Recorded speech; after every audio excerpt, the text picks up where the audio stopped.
د یو څو شېبو لپاره منور قصید راشه، د یو څو شېبو لپاره منور قصید راشه، نو لپس وم سر تر د ژوند لار زموږ د نن ورځې د خپرونې موضوع بیا هم د آخرت ویره. قصید راشه. بسم الله الرحمن الرحيم. الحمد لله رب العالمين حمد الشاكرين، الصلاة والسلام على سيد الأنبياء والمرسلين سيدنا ونبينا وشفيعنا ومولانا محمد وعلى آله وأصحابه الطيبين الطاهرين. قدرمن اوریدونکو د ژوند د لارې د خپرونې مینوالو، السلام علیکم ورحمة الله وبرکاته. ستاسو روغتیا او خوشحالي د پاک رب نه غواړم، په دې هیله چې د صحت او عافیت جامې پر تن ولرئ او خوشحالي مو په برخه وي. دا دی زه محمد یاسین فهیم د ژوند د لارې د خپرونې په وړاندې کولو کې ستاسو په خدمت کې یم. زموږ د نن ورځې د خپرونې موضوع بیا هم د آخرت ویره. درنو اوریدونکو، حضرت ابوبکر صدیق رضی الله تعالی عنه له ټولو نه زیات محمد رسول الله صلی الله علیه وسلم ته نږدې کس و. حضرت ابوبکر صدیق رضی الله تعالی عنه په مسلمانانو کې له ټولو څخه افضل او له ټولو څخه بهتر او غوره و. د ده درجه او مرتبه له بیان څخه وتلې ده. رسول اکرم صلی الله علیه وسلم حضرت ابابکر صدیق ته د الله تعالی د خوښي او د جنت د لاسته راوړلو زیری ورکړی و. د رسول اکرم صلی الله علیه وسلم له رحلت څخه وروسته او د وفات څخه وروسته صحابه و کرامو رضی الله تعالی عنهم حضرت ابابکر صدیق د رسول الله خلیفه او ځایناستی وټاکه. د ده د قوت او شان دا حالت و چې ټول عرب د ده تر اقتدار لاندې ول او لښکر یې یو خوا د شام په میدانونو کې له رومي لښکرو سره او بل خوا په عراق کې د فارس له لښکرو سره په جګړه بوخت و او په دواړو ملکونو کې بریاوې ترلاسه کولې. ابابکر صدیق رضی الله تعالی عنه سره د دومره شان او شوکت، سره د دومره اقتدار، هر وخت او په هر کار کې له الله رب العزت څخه ویریده او د آخرت له سوال او ځواب څخه لرزیدونکی و. تل لپاره د آخرت ویره د هغه مبارک په زړه کې پرته وه. زما او ستا څه حال دی؟ کله د آخرت ویرې ته په خپل زړه کې ځای ورکړی او کله په دې سوچ او فکر کې شوی چې الله رب العزت به په آخرت کې زما د عملونو زما نه پوښتنه کوي؟ حضرت ابوبکر صدیق رضی الله تعالی عنه د ډیر نرم زړه څښتن و. د قرآن کریم د تلاوت پر وخت به یې د خشوع او خضوع له امله له سترګو بې اختیاره اوښکې جاري شولې او داسې به په چیغو چیغو ژړل چې د شا او خوا خلک به پرې راټول شول. الله رب العزت هغه ته دومره نرم زړه ورکړی و، دومره له آخرت څخه ویرېده چې د ویرې د وجې نه به یې ساړه ساړه آهونه ویستل، تر دې چې هغه ته د اواه منیب لقب ورکړی شو، یعنی ډیر آه ویستونکی او د الله رب العزت لور ته رجوع کوونکی. حضرت ابابکر صدیق رضی الله تعالی عنه به چې کله په مانځه ودرېده نو د یو بېحسه لرګي په شان به ښکاره کېدل. د زړه د نرموالي له امله به یې دومره وجړل چې سلګۍ به یې وهلې.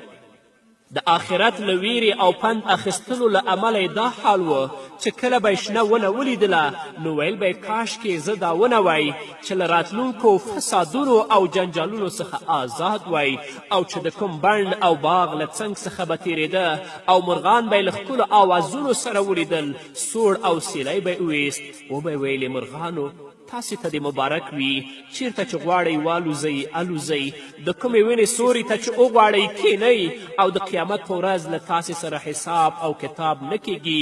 کاشکې چې ابوبکر هم ستاسې په څیر یو مرغه وی. ګورئ تاسو د ابوبکر شان ته وګورئ چې محمد رسول الله صلی الله علیه وسلم ته له ټولو نه نږدې کس دی او په ټولو مسلمانانو کې بهتر او غوره دی او بیا هم د آخرت نه او د حساب او د کتاب نه څومره ویریږي. راځئ درنو اوریدونکو د الله د حکمونو پابند شئ، د الله د اوامرو پابند شئ، خپل ژوند د الله رب العزت د کلام په رڼا کې د محمد رسول الله صلی الله علیه وسلم د لارښوونو او ارشاداتو په رڼا کې تیر کړئ، تر څو رب العزت هغه سخته ورځ په موږ او تاسو باندې آسانه کړي. کله به چې حضرت ابابکر صدیق رضی الله تعالی عنه خطبې ته پورته شه، نو د خطبې تر مخه به یې خلکو ته له الله رب العزت څخه د ویرې تعلیم ورکوه. حضرت عبدالله بن حکیم رضی الله تعالی عنه فرمایي چې یوه ورځ حضرت ابابکر صدیق رضی الله تعالی عنه خطبه ویله او وی ویل زه تاسو ته وصیت کوم چې له الله رب العزت څخه وویرېږئ، څرنګه چې د الله حق دی، او په دعا کې امید او ویرې سره یو ځای ژړا او زاری هم وکړئ. وګورئ چې الله رب العزت د زکریا علیه الصلاة والسلام او د هغه د کورنۍ په تعریف کې فرمایي کانو یسارعون فی الخیرات ویدعوننا رغبا ورهبا وکانو لنا خاشعین. زکریا علیه الصلاة والسلام او د هغې کورنۍ د خیر او نیکي په کارونو کې تلوار کوه او د رغبت او ویرې په حالت کې له موږ څخه دعا غوښتله او له موږ څخه ویرېدل.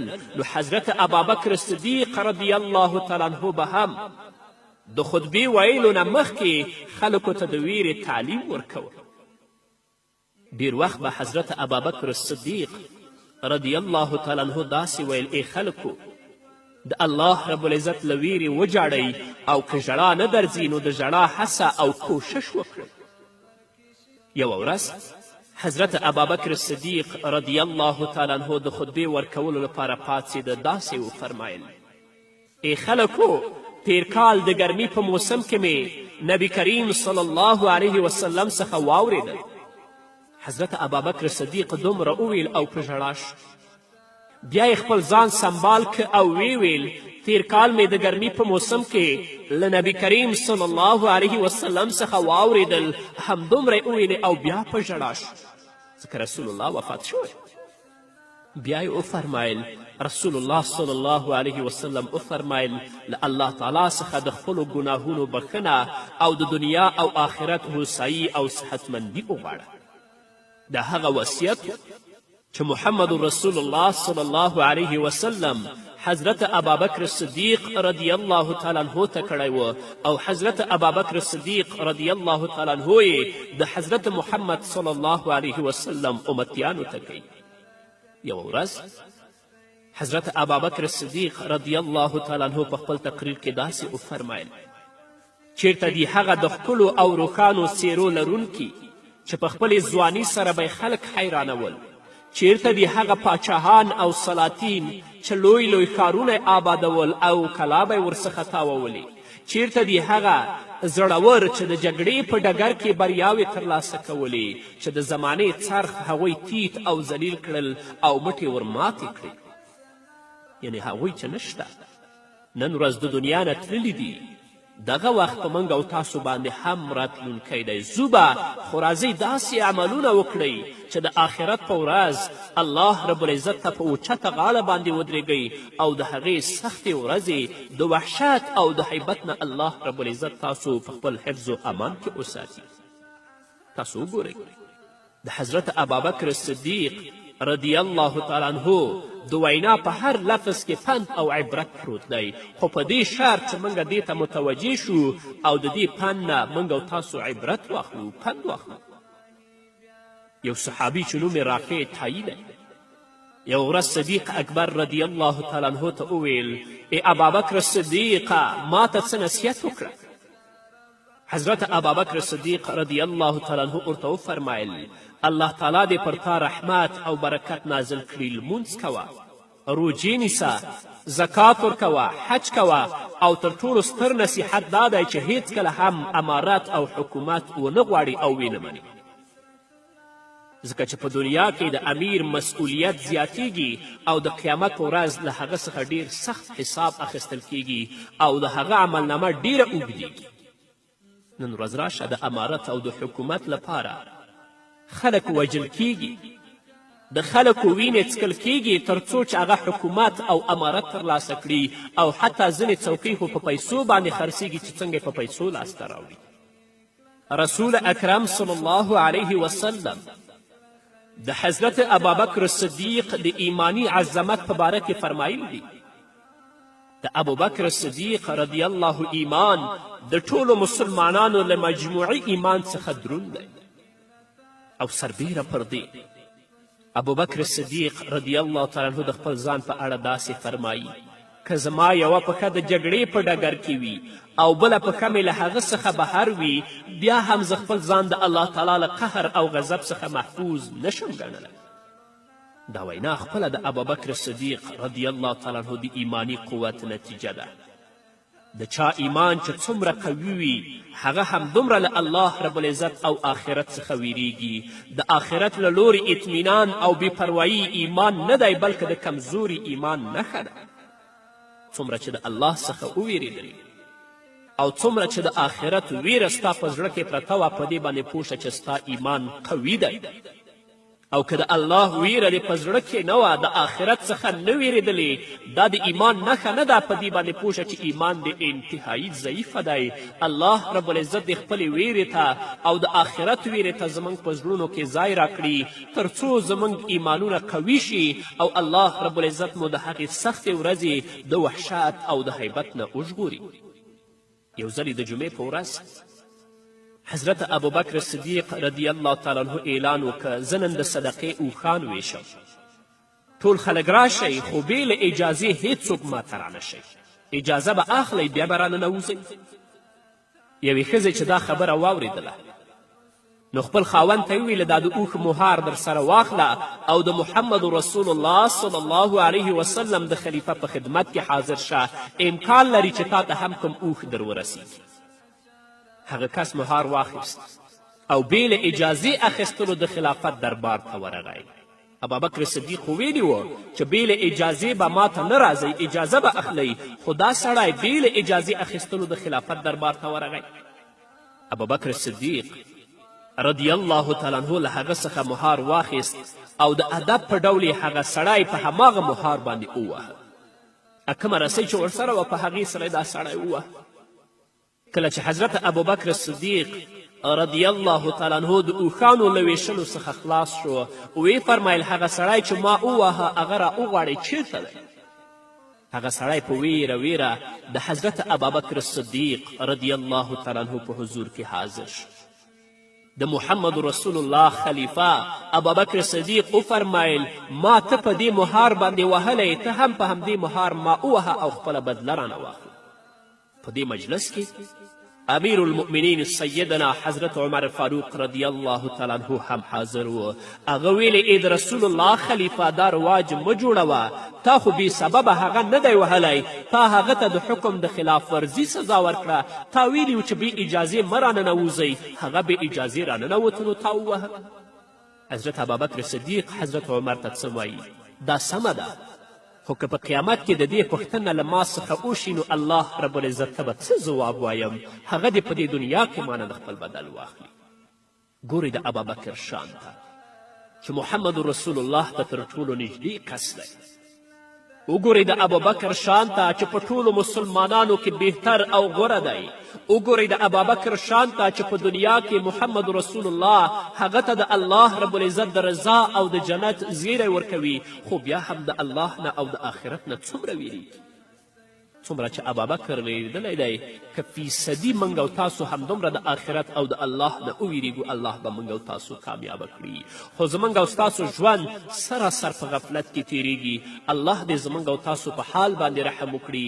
الله دې توفیق راکړي چې د الله د حکمونو مطابق او د الله د اوامرو مطابق او د محمد رسول الله د ارشاداتو مطابق خپل ژوند تیر کړو. هغه یو کس وهي سره د دې چې مجرم هم دی د هغه په نظر باندې خو بیا هم وایي چې راشه بدله دې مانه په دنیا کې واخله. دا نن خلک چې خپل ژوند ټول په ظلم وحشت او بدبختي کې تیروي دوی به د آخرت په ورځ د الله په حضور کې څه ځواب وایي. الله دې په موږ او تاسو ټولو باندې رحم وکړي. په همدې هیله درنو اوریدونکو نور به واورو خو د یوې دمې نه وروسته د هوس په فرو لاړې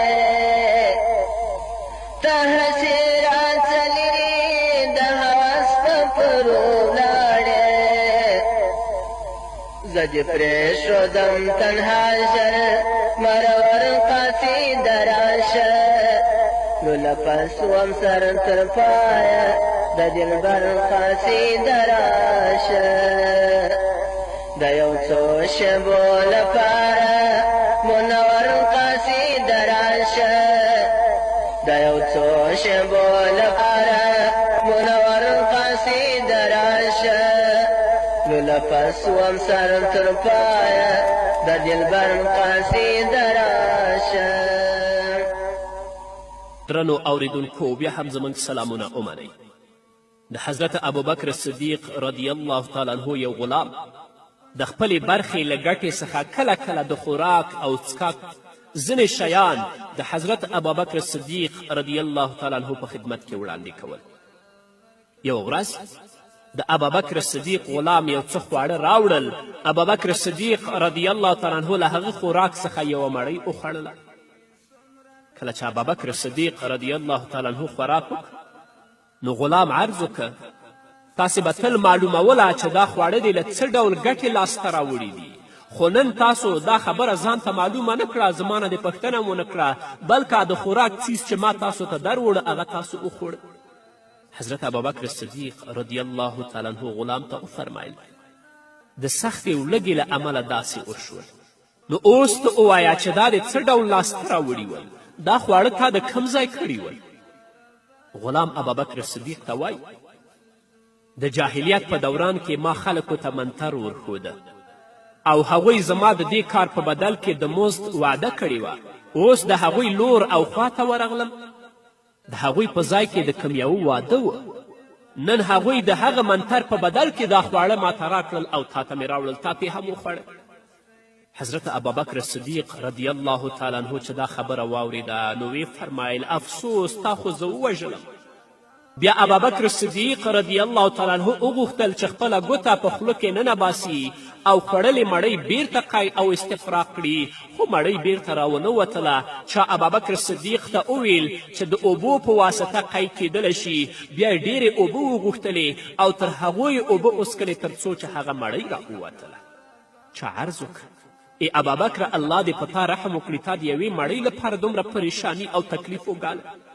ابوبکر صدیق رضی الله تعالی عنه ورته فرمایي که په دې مړۍ باندې زما ساه هم وتلی وی، نفس مې هم وتلی وی، بیا به هم زه د دې مړۍ له قول کولو څخه نه وی درېدلی، ځکه ما د محمد رسول الله صلی الله علیه وسلم څخه اورېدلی دي کوم بدن چې په حرام مال باندې وروزل شي د هغه لپاره اور مناسب دی، جنت پرې حرام دی. الله اکبر. دا دی په آخرت باندې ایمان لرونکی. موږ هم په آخرت باندې ایمان لرو، خو آیا موږ د حلال او حرام په معامله کې د هغوی د سلمې برخې په اندازه خیال هم ساتو او دا پوښتنه کوو یا دا تمیز او تفکیک کوو چې دا کم شی زه خورم دا حلال دی او که حرام دی؟ هغوی ته چې الله رب العزت په دنیا کې د جنت زیری ورکوو او الله رب العزت دا اعلان کوو چې زه د دوی نه راضي یم، وجه دا وه چې دوی د آخرت نه ویرېدل، د الله رب العزت نه ویرېدل، آخرت ویره د دوی په زړونو کې پرته وه، نو الله رب العزت سرفرازي او کامیابي هم د دوی په برخه باندې کړې وه. یو ځل ابوبکر صدیق رضی الله تعالی عنه د څکلو لپاره اوبه وغوښتلې. خلکو په اوبو کې شات او عسل ګډ کړل او حضرت ابوبکر صدیق رضی الله تعالی عنه ته وړاندې کړل. حضرت ابوبکر صدیق رضی الله تعالی عنه چې کله خولې ته کړلې اوبه نو له سترګو یې اوښکې روانې شوې.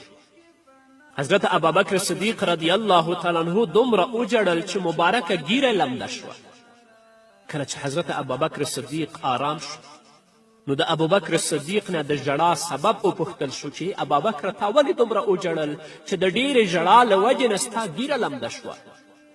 حضرت ابوبکر صدیق رضی الله تعالی عنه خلکو ته ځواب ورکړ زه یوه ورځ د رسول الله صلی الله علیه وسلم په حضور کې حاضر شو. رسول الله صلی الله علیه وسلم قمشي ته لرې شه وویل ما عرض وکړ یا رسول الله زه خو دلته هیڅ شی نه وینم، تاسې څه شي ته وایئ چې لرې شه لرې شه؟ حضرت ابوبکر صدیق وایي چې کله ما دا پوښتنه د محمد رسول الله صلی الله علیه وسلم نه وکړه نو محمد رسول الله صلی الله علیه وسلم وفرمایل دنیا مجسمه شوه او زما مخې ته راغله نو ما هغه لرې کړه اوس ما ته ناڅاپه د محمد رسول الله همغه خبره رایاده شوه او زه وویرېدم چې زه د دنیا په جال کې وننښلم. وګورئ تقوا ته، وګورئ د آخرت ویرې ته چې په اوبو کې هغه مبارک ته عسل اچول کیږي او کله چې هغه سکي د محمد رسول الله صلی الله علیه وسلم خبره اوریادیږي او ویریږي چې زه د دنیا په جال کې وننښلم. افسوس د هغو خلکو په حال باندې چې د دنیا په جال کې نښتي، آخرت یې ویر دی، جهنم یې ویر دی، جنت یې ویر دی، حساب او کتاب یې ویر دی، په غفلت کې ژوند تیروي، د آخرت په ورځ به د الله په حضور کې درېږي نو دوی به رب العزت ته څنګه ځواب ورکوي. افسوس د هغو خلکو په حال باندې چې دنیا لاسته راوړي، د هغوی اصلي مقصد او هدف او مخه د دنیا لاسته راوړل وي، تفکیک او تمیز د حرامو او د حلالو په منځ کې نه کوي او څه چې خوري په دې فکر کې نه دي چې دا څه ما وخوړل دا حلال دي که حرام دي. د آخرت په ورځ چې دوی د الله په حضور کې درېږي الله رب العزت ترې پوښتنه کوي، دوی به رب العزت ته څه ځواب وایي؟ نه درنو اوریدونکو، مسلمانانو ورونو او خویندو، راځئ د آخرت ویرې ته په خپلو زړونو کې ځای ورکړئ. د دنیا ژوند محدود دی، د دنیا ژوند لنډ دی چې د آخرت په ورځ الله رب العزت څخه موږ او تاسو مسؤول نه یو. واقعا که څوک د آخرت د ورځې نه ویرېږي هغه به کله هم لمونځ پرې نه دي. که څوک د آخرت د ورځې نه ویرېږي هغه به غیبت نه کوي، حرام به نه خوري، سود به نه خوري، رشوت به نه کوي او خویندې به خرابې جامې نه اغوندي، بېنمازي به نه کوي. نن چې هر څه کوو د الله ویره زموږ په زړونو کې نشته، د آخرت ویره زموږ په زړونو کې نشته. یو ځل امیر المؤمنین عمر فاروق رضی الله تعالی عنه ابابکر صدیق رضی الله تعالی عنه ته ورغی. ګوري چې ابابکر صدیق رضی الله تعالی عنه خپله ژبه نیولې او کشوي. عمر رضی الله تعالی عنه ورته ویل الله دې وبخه داسې مه کوه. حضرت ابابکر صدیق رضی الله تعالی عنه ځواب ورکه همدې ژبې زه برباد کړی یم نو ځکه مې اوس نیولې ده او راکاږم. د حضرت ابابکر صدیق رضی الله تعالی عنه دا واقعه موږ ته پند او نصیحت دی. موږ د خپلې ژبې په هکله څومره غافل او بې پروا یو چې څه مو خولې ته راځي هغه په ژبه وایو او هیڅ پروا هم نه کوو. موږ د دې فکر هم نه کوو چې د صدیق اکبر رضی الله تعالی عنه له خولې څخه دې زموږ په شان کومه خبرې وتلې وي. بیا هم حضرت ابابکر صدیق خپله ژبه کشوي او په خپله خپل ځان ته جزا ورکوي. ټوله ورځ موږ او تاسو دروغ وایو، بدې خبرې کوو، غیبت کوو، تهمت کوو، خو کله مو هم ژبه ونه نیوله د خپلو اعمالو ته متوجه نشو چې د الله رب العزت نه بخښنه وغواړو. الله دې زموږ په حال باندې رحم وکړي. غیر د الله د فضل نه والله که داسې اعمال لرو چې په هغه باندې الله موږ ته بخښنه وکړي نو الله دې موږ ته د نیکو اعمالو توفیق راکړي. الله دې په خپل فضل، رحم او کرم سره موږ او تاسو ته بخښنه وکړي. په همدې هیله درنو اوریدونکو دا وه زموږ د نن ورځې خپرونه چې ستاسو درانه حضور ته وړاندې شوه. تر بلې خپرونې پورې چې زه بیا هم ستاسو درانه حضور ته راځم تاسو ټول په لوی الله سپارم. پاتې ژوند مو نیکمرغه، ښاد، بریالي او کامیاب اوسئ. فمات نفس بتل پایم لکه اور